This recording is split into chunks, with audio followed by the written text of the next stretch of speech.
Bienvenue en Espagne. La Formule 1 se met à l'ambiance paella, tapas et tinto de verano en se déplaçant cette semaine à Barcelone, la magnifique capitale de la Catalogne. À titre personnel, c'est une ville que je connais par cœur, mais je ne suis pas le seul. La plupart des pilotes sont habitués à se déplacer plusieurs fois dans l'année sur le circuit de Montmeló.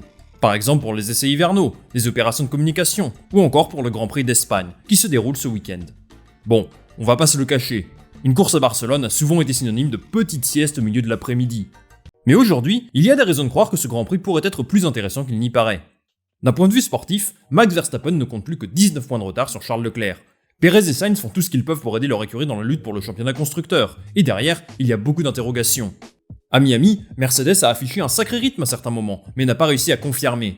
Écoutez de midfield qui n'a jamais semblé aussi serré. Barcelone sera aussi l'occasion de voir de nombreuses nouveautés sur les voitures des uns et des autres, alors ce sera intéressant de suivre ça dès les essais libres. Alors comme d'habitude, on va analyser ça ensemble, en commençant par parler du circuit et de son histoire.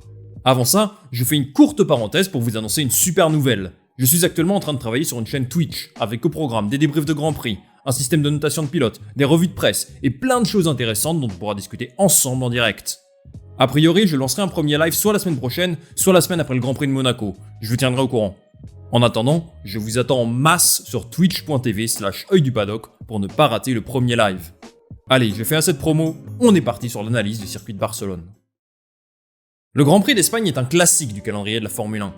Sa première édition remonte à 1951, année où le légendaire Juan Manuel Fangio s'imposait sur le circuit urbain de Pedralbes, un quartier de Barcelone. Au fur et à mesure du temps, la course s'est déroulée dans différentes villes d'Espagne.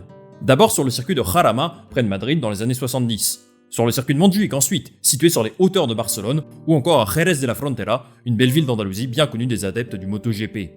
Vous vous rappelez aussi bien entendu que la Formule 1 s'est rendue à Valence il y a quelques années. Depuis 1991, le Grand Prix d'Espagne se déroule sans interruption sur le circuit de Barcelona-Catalunya, situé à une trentaine de kilomètres de Barcelone, dans la commune de Montmeló. Beaucoup de grands noms ont gagné ce Grand Prix. Jackie Stewart, Emerson Fittipaldi, Ayrton Senna, Alain Prost, Mika Häkkinen, Fernando Alonso, ou encore Michael Schumacher pour n'en citer que quelques-uns. Mais c'est Lewis Hamilton qui détient le plus grand nombre de victoires sur ce circuit, 6 à égalité avec Schumacher. Hamilton qui a d'ailleurs gagné les 5 dernières éditions du Grand Prix, ce qui est un record absolu. Le circuit de Barcelone est souvent témoin d'innovations technologiques d'envergure, pour deux raisons. D'une part, parce qu'il est régulièrement utilisé par la F1 pour les tests d'avant-saison, où les écuries peuvent pour la première fois officiellement essayer leur nouvelle monoplace. D'autre part, le Grand Prix de Barcelone est souvent le moment choisi par les écuries pour apporter les premières grosses améliorations à leur monoplace. Compte tenu des changements réglementaires de cette année, ce sera particulièrement intéressant de suivre les évolutions des uns et des autres. 66 tours sont prévus sur ce tracé de 4,675 km, constitué de 16 virages et 2 zones de DRS. Pas de changement majeur prévu sur ce tracé cette année, mais la saison dernière, le virage 10 a été agrandi pour permettre aux coureurs d'augmenter leur vitesse de 80 à 100 km/h. C'est un circuit où le vent a un impact assez important sur la configuration des monoplaces. La direction du vent peut changer radicalement d'un moment à l'autre de la journée, ce qui peut entraîner du survirage le matin et du sous-virage l'après-midi. Cela a des conséquences non négligeables sur l'aérodynamique des monoplaces, et quand on connaît les difficultés rencontrées avec le marsounage cette saison, ça peut donner des maux de tête aux ingénieurs. Voilà pour un court résumé du circuit et de son histoire. À présent, passons au sujet principal de cette course, les pilotes et leurs écuries. Qui arrive en forme à Barcelone? Quelles sont les innovations prévues par chaque équipe? On va regarder ça tout de suite. Pour cette deuxième partie de la vidéo, je vais essayer de me concentrer davantage sur les améliorations apportées par les écuries que les pilotes, parce qu'il y en a un paquet.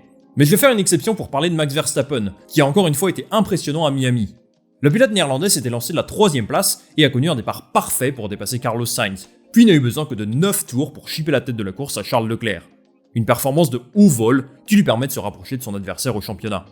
Red Bull a confirmé ses bonnes dispositions sur un circuit qui lui convenait. Mais à Barcelone, à quoi peut-on s'attendre? La plupart des équipes n'ont bien entendu pas dévoilé en détail les améliorations prévues à Barcelone, sinon ça serait un petit peu stupide. Mais compte tenu des performances des uns et des autres jusqu'à présent, on peut se faire une petite idée de ce qu'ils ont en tête. Déjà, il faut dire que la stratégie de Red Bull est très différente de celle de Ferrari. Depuis le début de la saison, on a pu apercevoir des améliorations significatives à toutes les courses. Par choix, mais aussi par contrainte. Après une série d'abandons en début d'année, je pense qu'ils n'avaient pas d'autre choix que de booster la voiture de Verstappen pour ne pas laisser Leclerc s'envoler au classement. Ça a sans aucun doute eu un impact sur le budget de l'équipe. Et cette année, il y a un budget capé qui est sévèrement contrôlé par la FIA. Red Bull serait, selon toute vraisemblance, l'équipe qui a le plus dépensé jusqu'à présent. Si Red Bull a bel et bien dépensé une grosse partie de son budget alloué à la performance, la suite logique sera un développement au ralenti. Quoi qu'il en soit, les évolutions apportées sur les dernières courses leur permettent d'avoir la voiture la plus rapide du plateau aujourd'hui, en course en tout cas. Pour aller chercher quelques centièmes de plus, Christian Horner et son équipe ont prévu des évolutions pour réduire le poids de la monoplace, qui est trop lourde. On peut s'attendre à des évolutions au niveau du diffuseur, du plancher ou encore l'aileron arrière. Hâte de voir ce que ça vaut par rapport à Ferrari parce que eux, ils ont prévu du lourd. À Miami, on s'attendait à voir une Ferrari transformée. Il semblerait que Binotto et sa bande aient préféré attendre la course de ce week-end. On a quand même pu apercevoir 2-3 changements au niveau des ailerons arrière et avant, mais à mon avis, c'était plutôt pour adapter la monoplace à ce circuit à grande vitesse. Ferrari va tester un nouveau plancher qu'on a déjà pu observer à Imola il y a un mois, qui serait grandement inspiré de ce que fait Red Bull. C'est surtout au niveau du diffuseur que Ferrari devrait apporter des évolutions, en s'inspirant probablement de ce qu'on a vu en Australie, alors que Charles Leclerc avait roulé sur le Grand Prix. Ferrari a un déficit dans les lignes droites par rapport à Red Bull. Ça, ce n'est pas une surprise. Ce qui est plus surprenant, c'est qu'ils soient également moins performants dans les virages lents, ce qui devrait être une de leurs forces.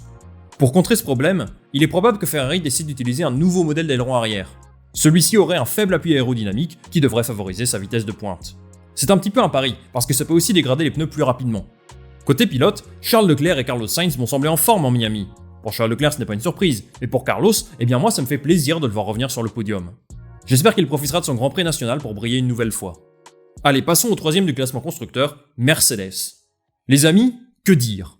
En essai libre à Miami, George Russell et Lewis Hamilton faisaient des solides performances, jusqu'à terminer en haut du classement, avant que tout ne s'écroule. George Russell notamment est sorti en Q2 et ça, personne ne l'avait vu venir. Les ingénieurs ont du mal à comprendre ce qui a cloché et à partir de quel moment ça a capoté. Mais en course, ils ont finalement réussi à limiter la casse en terminant 5ème et 6ème. Alors suite à ça, qu'est-ce que Mercedes va bien pouvoir apporter à Barcelone?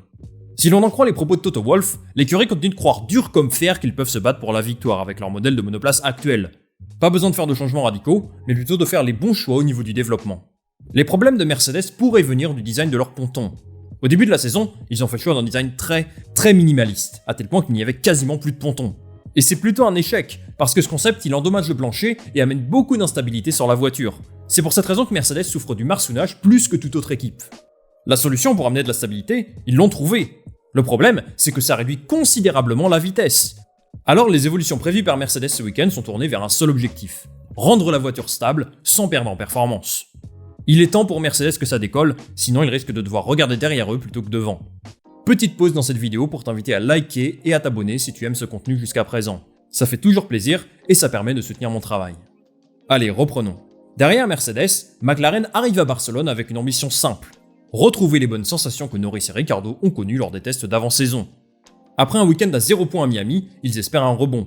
Andreas Seidl, le team principal, a confirmé que son écurie va apporter un grand nombre d'améliorations. McLaren peut être optimiste sur ce circuit, qui devrait convenir davantage de leur monoplace.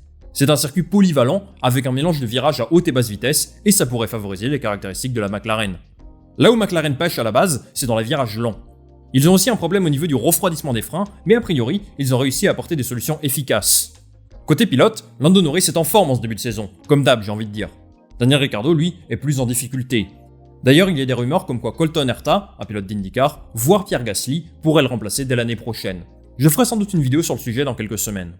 En 5ème position du classement, il y a Alfa Romeo, et ça les amis, c'est la surprise du chef. Alors on sentait qu'il y avait du potentiel dans cette voiture, mais pour l'instant, Valtteri Bottas a su l'exploiter au maximum. 30 points pour lui déjà, pour moi, c'est l'un des meilleurs pilotes de ce début de saison. Fred Vasseur affiche une grande confiance pour le Grand Prix d'Espagne. Il espère un week-end un petit peu plus calme qu'à Miami ou à Imola, où Bottas notamment a connu un certain nombre d'incidents en qualif et en essai libre. De grosses évolutions sont à prévoir chez Alfa ce week-end. Après avoir testé, avec succès, un nouveau design de ponton et de plancher à Miami, on peut s'attendre à avoir pas mal de nouvelles pièces sur la voiture. La problématique pour Alfa est surtout liée au budget. Leurs deux pilotes ont subi pas mal de dégâts jusqu'à présent, et il faut espérer que ça n'impacte pas le développement. Barcelone est sans doute l'un des week-ends les plus importants pour eux. Ce sera l'occasion de confirmer si oui ou non, ils sont capables de jouer dans le haut du midfield toute la saison. Il faudra les suivre avec attention. On passe à Alpine. Je ne vais pas trop m'étendre sur le sujet, parce que j'ai publié récemment une vidéo sur leur cas, où je vous explique en détail ce qui va bien et ce qui va mal chez eux. Ce qu'on peut retenir jusqu'à présent, c'est qu'Alpine a montré des performances encourageantes, surtout en qualif, mais une série de problèmes de fiabilité et pas mal de malchance, surtout pour Alonso, les ont empêchés de marquer plus de points. À Barcelone, on devrait voir un nouveau modèle d'aileron arrière et ce sera l'une des nouveautés à suivre de près. Jusqu'à présent, le design choisi est assez innovant par rapport aux autres écuries, et c'est possible que ce nouveau modèle favorise une meilleure utilisation du DRS. Ce week-end, Alpine va réduire le poids de sa voiture qui est, je pense, la plus lourde du plateau. Ils ont une grosse différence de rythme entre la qualif et la course, et c'est pour être à cause de ça. J'ai hâte de voir leur monoplace ce week-end.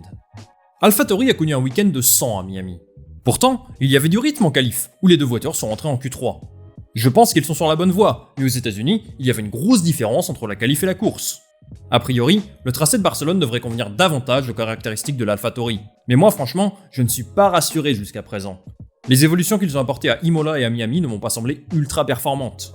On sait maintenant que la voiture a le potentiel pour la Q3, mais il y a encore beaucoup de flou sur leur performance en course. Comme l'a dit Pierre Gasly, ce week-end sera un véritable indicateur de leur vrai niveau. Kevin Magnussen et Mick Schumacher étaient complètement dégoûtés de leurs résultats à Miami. Je suis surtout super déçu pour Schumacher, qui avait ses premiers points en ligne de mire, mais qui a craqué sur la fin. Bon, je n'ai pas envie de revenir trop en détail sur cet événement. Ce qui est sûr, c'est qu'avec la performance affichée depuis le début de l'année, Haas ambitionne mieux que la 8ème place du classement constructeur. Au contraire des autres écuries, Steiner a déclaré qu'il ne devrait pas présenter d'évolution majeure sur leur voiture ce week-end. Il préfère attendre un moment plus opportun, probablement dans 5 ou 6 courses. Il considère que la monoplace est suffisamment compétitive pour espérer marquer des points à Barcelone. Bon les gars, moi d'un côté, je suis d'accord avec lui. Historiquement, c'est un tracé qui convient parfaitement à Haas. Mais est-ce que ce sera suffisant pour lutter face aux évolutions des autres écuries? Impossible de le prévoir. Passons aux deux dernières écuries, Williams et Aston Martin. Point commun entre les deux, ils ont réussi à marquer des points lors de la dernière course, et ça, c'est très positif. Sans la collision entre Vettel et Schumacher, Aston Martin aurait même pu espérer mieux. Déjà, Lance Stroll s'est qualifié en Q3, et ça franchement, c'est à mettre à son crédit. A priori, Lance Stroll devrait bénéficier de grosses améliorations sur sa voiture, au contraire de Vettel. Il paraît que les évolutions sont telles qu'on parle de la moitié de la monoplace qui aurait été changée. C'est un sacré pari, mais ce n'est pas toujours gage de meilleure performance. Ces évolutions doivent fonctionner pour Aston Martin, autrement ils joueront le bas de tableau toute l'année. Côté Williams, eh bien la grosse nouvelle c'est que Nick De Vries roulera en essai libre 1, à la place d'Alex Albon a priori. De Vries bénéficie du partenariat entre Williams et Mercedes pour rouler pour la première fois en F1 de manière officielle. Alors pourquoi à la place d'Alex Albon et pas de Latifi? En fait la raison est très simple. Le règlement de la F1 cette saison oblige les écuries à faire rouler en essai libre des pilotes de leur académie, ou affiliés, à 2 reprises cette saison. La logique veut que chacun des deux pilotes laisse leur place à un moment donné dans l'année. Ça commence par Albon, mais Latifi devrait aussi le faire plus tard. Au niveau des évolutions, on peut s'attendre à pas mal de changements ce week-end.